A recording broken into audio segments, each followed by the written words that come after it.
Zoro's dream is to become the world's strongest swordsman. It's one of the first things we learn about the character.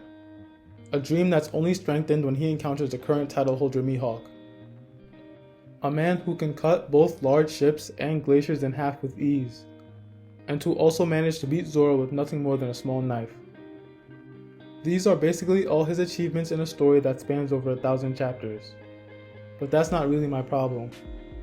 My problem is that there are people who have swords that are pivotal to most of their attacks, and yet aren't considered swordsmen.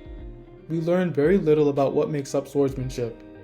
There's apparently a separation of sword styles in One Piece between gentle and strong swordsmanship, but we've only seen the former twice, with each showing being over 10 years apart.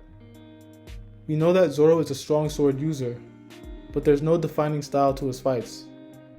He just manically swings the swords in his hands, with the third one essentially existing to look cool.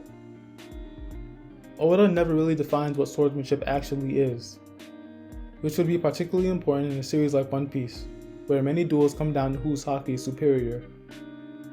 In sword fights, how much haki you have is the crux of how powerful you are at using your blade.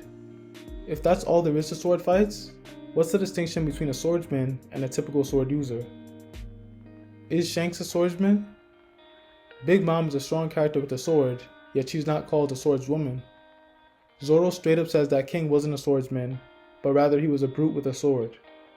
It only makes sense that we get a clear parameter of what qualifies as swordsmanship, but Oda doesn't seem interested in exploring this.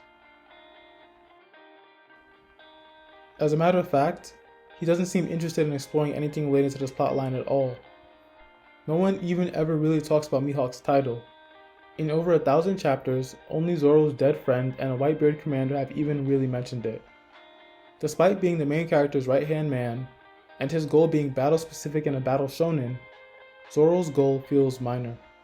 Since no one is even really chasing the title besides him, and no one else seems to really care.